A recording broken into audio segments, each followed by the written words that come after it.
This is the Howie Carr Show.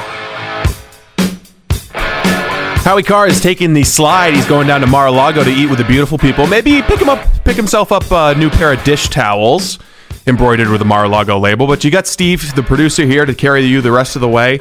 And some of you, I mean, obviously the big news is the resignation of Michael Flynn. And there was a great report out yesterday from the Washington Free Beacon about former Obama officials, loyalists to Obama, who were waging a secret campaign to oust Flynn that began even before President Obama was inaugurated.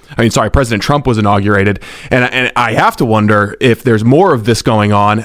President Obama, said that he was looking forward to staying out of politics, but it looks like he and his horde of underlings are intent on screwing up the Trump administration and putting up as many roadblocks as they can.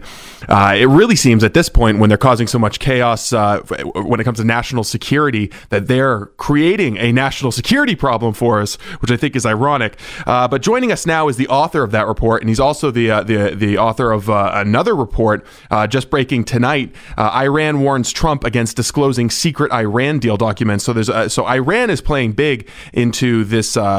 The resignation of Michael Flynn, bigger than most people think. There's a lot going on here. So joining us now to help explain some of this to us is Adam Kredo. He's a fantastic reporter for the Washington Free Beacon. He covers national security issues, homeland security issues. Mr. Kredo, thanks for joining us here tonight. Thanks for having me. I appreciate it, bud. Hey, so explain to me what about this secret campaign that Obama administration officials are waging. You say that Ben Rhodes is involved in this, and for people here in Howie Carr land, Ben Rhodes is the butt of a joke. It would be funny if he wasn't actually a national security advisor to President Obama and actually responsible for serious things in this country. So just tell us a little bit about this campaign, and then we'll get to your new report tonight. Sure. Well, first of all, Ben Rhodes, despite what you think of the guy, played a major role in shaping the Obama administration's foreign policy, particularly its diplomacy with Iran. So he certainly deserves due credit in that respect, whether you like what he did or you didn't. But essentially what's happening here with Flynn, let's look back to December.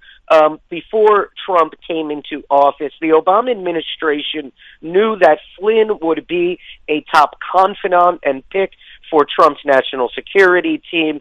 And also around that time, coincidentally, we start to see a lot of stories about Flynn. This is targeted leaks of information meant to discredit him or give him a bad reputation. This continued well after the Obama administration exited office, culminating in leaks about these phone calls that he had with Russia. Where did we get the information from? The focus has been on Flynn on the phone with these guys and how he hid it from the vice president.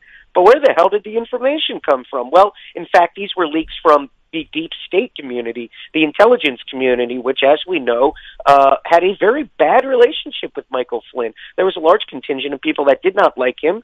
There's a large number of Obama administration holdovers still in the administration. They have not left yet. And it seems that a lot of this information was passed to these Obama loyalists like Ben Rhodes and others who said the second they left office, we're starting a media operation. We're going to go with Trump. We're going to undermine his foreign policy. Well, lo and behold, we have the New York Times, we have CBS, NBC News, CNN, all of these players leaking repeatedly information about Flynn.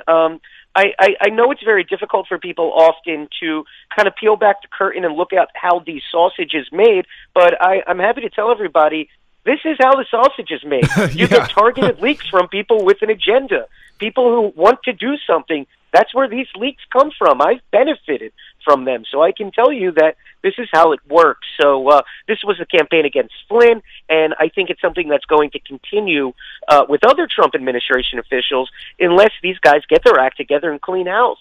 Now, I think it's easy for people to understand why Obama and people in his orbit would like Mike Flynn. He was in the administration running the intelligence unit out of the Pentagon, became a very outspoken critic. He gave a very strongly worded speech to not to underplay it at the Republican National Convention. But you say that the reason why he was being attacked with the ferocity that he was attacked with is because of the hard line that he took on Iran. everyone talked about when he said, we're putting Iran on notice. And according to your report, he was getting ready to disclose more details about the Iranian nuclear agreement that, John F. Kerry and Barack Obama inked. And I mean, it seems like throughout that entire process, we learned, oh, here's another side deal. Oh, here's another secret. Oh, here's more that John Kerry and Barack Obama don't want you to know about this very wonderful Iran deal that's going to bring peace to the Middle East. So what can you tell us about these new details that the Trump administration is looking to unveil?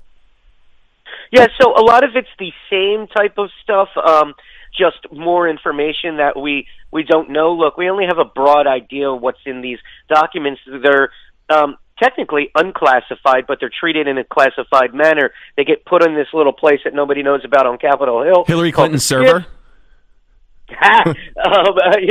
Not exactly. That's actually probably maybe more secure, but this place is called the Skiff. It's a little room. You have to have security clearance. You give up your cell phone, all your other nonsense that you're carrying with you. You can go in and view these documents. You cannot take notes on what you see, and you cannot repeat what you viewed in these documents. So very few people actually know what's in them. The Trump administration could easily release them if they wanted to. That was one of the things Flynn was looking for. So kind of handicapping him or kneecapping him and pushing him out is an effort at saving Barack Obama's Iran deal. Now, a lot of people have said to me since that story over the past days, well, why was it all about Flynn? Why can't somebody else do it? Well, yeah, they could. But if you're dealing with damaging story after damaging story and leak after leak, your administration is put on defense, and really you don't have the bandwidth to do something like releasing documents.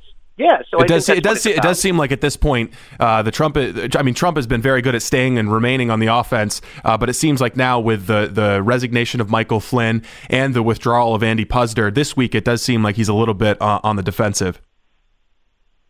Yeah, look, I think you're right. If you got to have your top national security advisor resign, and he ends up being the shortest serving in that position in all of American history, look, you're put on a little bit of defense. Your administration doesn't look good. That's the point of these leaks. The point of these leaks is to disrupt, to cause chaos, and I wouldn't use the term personally, but I've seen a lot of people say soft coup. I don't know that I'd go that far, but I would say it's fair to characterize this as a lot of faceless, nameless individuals in what we call the deep state, in the intelligence community and elsewhere, taking out their agendas, having a grudge, and going for it. Now, look, Trump needs to say, you guys work for me. I don't work for you.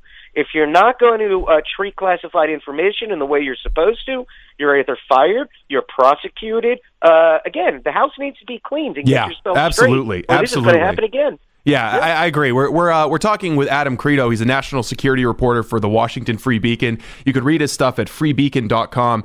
Now, there's a lot of people like Dan Rather, especially Dan Rather of all people. He's the arbiter of good journalism. He's saying that this is already bigger than Watergate.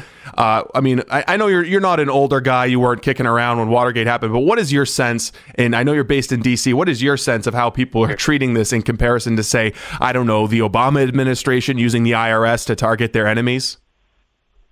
Yeah, I find it perplexing. Watergate, I think, is really an overreach here. What exactly would be controversial about it? The issue is that Flynn ended up lying to Pence, an issue, by the way, they knew about weeks ago. What Flynn did in and of itself, that is these phone calls, that's not illegal. I'll tell you what is illegal. But the Logan Act, the Logan Act, right? Isn't that what they're talking about? This, 250-year-old law, the Logan Act, that no one's ever been prosecuted under? Well, no. What really is a serious offense here is these guys passing on classified information about Flynn. When he was a private citizen. Phone calls. Precisely, exactly. I think that's a major scandal, and that's something that goes back to the Obama administration. Let's not forget, in its final days, the Obama administration gave a sign-off for the NSA to share its information widely across the U.S. government. That means this information, these phone call surveillance, things of this nature that should be heavily classified, could have gone anywhere and gotten in any hands. Adam Kredo of the Washington Free Beacon, you got another story out tonight. Iran warns Trump against disclosing secret Iran deal documents, according to secret Iran deal documents. So I'm not, I've never been to Iran. I'm not an expert on Iranian politics, but I do know that on Fridays they get together and they chant "Death to America." So if Iran is saying don't disclose these documents to the American people, I pretty much know that I'm safe in taking the position that these documents ought to be disclosed to the American people. So tell us about this story. Tell us about the threat to from Iran to the Trump administration. Well, sure. I would again say that this is a part of the story that we've seen with Flynn. The Iranians, I can assure you, knew that Flynn was an enemy of theirs and that he wanted to expose these deals. These are some of these secret side deals that, one, came out from the nuclear agreement itself, or two, kind of evolved from the nuclear agreement. That is the pallets of cash that we paid to Iran, that $1.7 billion in order to release hostages. It's documents surrounding that, giving us the truth of what happened there and how it was negotiated. It's documents surrounding other amounts of money that we gave to Iran that we might not know about. It's documents that would include how we're rolling back sanctions on Iran and why we're doing that when Congress was promised before the deal the complete opposite. It's other deals that include agreements that Iran has with international inspectors, the International Atomic Energy Agency. So a lot of this Iran doesn't want to come out because I think it will reveal to America that even if you think the deal's bad, it's much, much worse than you may have thought. That would motivate the Trump administration even more to break it and stop the Iranians from getting this cash windfall that they're receiving still to this day. The Iranians might be genocidal, maniacal, hate Jewish people, and want to destroy Israel, but I'll tell you what, they like money as much as the next person, and they want to keep that economy open. Yeah, I think they do too. And of course, tearing up that deal was a big promise of the Trump campaign, and they certainly don't want to give him any and fuel any public support for him to keep that promise. Adam Kredo, we got to run, but thank you very much for joining us. You can find Adam's stuff at the Washington Free Beacon. He's a great national security reporter, and you got to read his stuff. Adam, thank you very much for being on the Howie Carr Show. My pleasure, buddy. Thank you. All right, thanks. We'll be right back. I got a couple of funny stories I want to share with you, so don't turn that dial. This is Steve, the producer, filling in for Howie, and this is the Howie Carr Show. Don't move. Howie Carr is back next.